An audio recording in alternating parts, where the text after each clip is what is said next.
দীর্ঘমেয়াদী কিডনি রোগে আক্রান্ত হয়ে বেঁচে থাকার আশা প্রায় ছেড়েই দিয়েছিলেন হতদরিদ্র এক যুবক। আর তাকে সুস্থ করতে পাশে দাঁড়ালেন জাতীয় সংসদের deputy speaker barrister Kaiser Kamal. Bangladesh medical বিশ্ববিদ্যালয়ের একদল চিকিৎসক করলেন সফল কিডনি প্রতিস্থাপন। মায়ের দেয়া কিডনিতে বেঁচে ফিরলেন পরিবারের কাছে। বিস্তারিত জানাচ্ছেন হাসনাত জুবায়ের। দেশের প্রত্যন্ত অঞ্চলের এক যুবক দীর্ঘদিন ধরে কিডনি রোগে ভুগছেন। বেঁচে থাকার আশা প্রায় ছেড়েই দিয়েছিলেন। হঠাৎ আলোর দূত হয়ে এলেন বাংলাদেশ মেডিকেল বিশ্ববিদ্যালয়ের একদল চিকিৎসক, করলেন সফল কিডনি প্রতিস্থাপন। আর সার্বিক সহযোগিতায় ছিলেন জাতীয় সংসদের deputy speaker barrister Kaiser Kamal. Bangladesh medical বিশ্ববিদ্যালয়ের নেফ্রোলজি ও ইউরোলজি বিভাগের তত্ত্বাবধানে সফলভাবে একটি কিডনি প্রতিস্থাপন সম্পন্ন হয়েছে। সফল অস্ত্রোপচারের পর বুধবার ছাড়পত্র পান সেই রোগী। নেফ্রোলজি বিভাগের অধ্যাপক ডাক্তার মোহাম্মদ নজরুল ইসলামের অধীনে ভর্তি এই রোগীর কিডনি প্রতিস্থাপন সম্পন্ন করে বিশ্ববিদ্যালয়ের ইউরোলজি বিভাগ। ডোনারের থেকে কিডনি অপসারণ দলের নেতৃত্বে ছিলেন ইউরোলজি বিভাগের অধ্যাপক ডাক্তার তৌহিদ মোহাম্মদ সাইফুল ইসলাম দীপু। অন্যদিকে গ্রহীতার শরীরে কিডনি প্রতিস্থাপন দলের নেতৃত্ব দেন অধ্যাপক AKM খুরশিদুল আলম ও সহযোগী অধ্যাপক doctor Mohammad Rafiqul Islam. Lucky enough, আমরা সাধারণত এটা ট্রান্সপ্লান্ট করতে 3-4 মাস সময় লাগে, তাকে আমরা 2 মাসের মধ্যে করতে পারছি।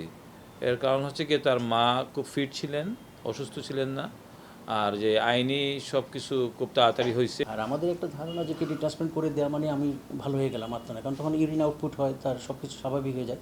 কিন্তু এদের কিডনিটা শরীরের মধ্যে টিকে থাকার জন্য কিছু ওষুধ খেতে হয়। কিডনি ট্রান্সপ্লান্টেশন, বাংলাদেশে যে কিডনি ট্রান্সপ্লান্টেশন সেটাকে বা লিভার ট্রান্সপ্লান্টেশন, এই ধরনের ট্রান্সপ্লান্টেশনকে উদ্বুদ্ধ করার জন্য বিভিন্ন সেক্টরেই যেমন মানুষকে কাজ করা উচিত, এবং সেটি সরকারের পাশাপাশি যেমন যতগুলো আইনি প্রক্রিয়া আছে সেই আইনি প্রক্রিয়াগুলোকে আরও সহজীকরণ করা উচিত। কিডনি রোগে আক্রান্ত এই রোগী সম্পূর্ণভাবে ডায়ালাইসিসের উপর নির্ভরশীল ছিলেন।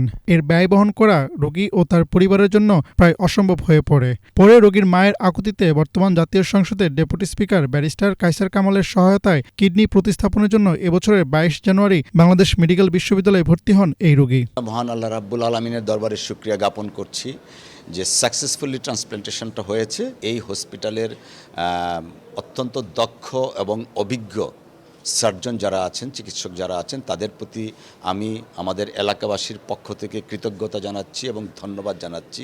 28 জানুয়ারি মেডিকেল বোর্ডের সিদ্ধান্ত মোতাবেক কিডনি প্রতিস্থাপনের সিদ্ধান্ত গৃহীত হয় এবং সকল আনুষ্ঠানিকতা সম্পন্ন করে 2রা মার্চ রোগীর কিডনি প্রতিস্থাপনের সার্জারি সফলভাবে সম্পন্ন হয়, যেখানে সন্তানকে সুস্থ করে তুলতে কিডনি দান করেন তার গর্ভধারিণী মা।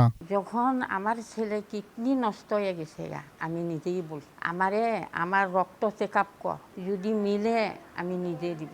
রোগীর ছাড়পত্র প্রদানের সময় উপস্থিত ছিলেন রোগীকে আর্থিকভাবে সহযোগিতা প্রদানকারী জাতীয় সংসদের deputy speaker barrister Kaiser Kamal. এ সময় তিনি সংশ্লিষ্ট চিকিৎসক ও স্বাস্থ্যকর্মীদের ধন্যবাদ জানান এবং দেশে এ ধরনের জটিল চিকিৎসা সফলভাবে সম্পন্ন হওয়ায় সন্তোষ প্রকাশ করেন। হাসনাত জুবায়ের, বাংলাভিশন, ঢাকা।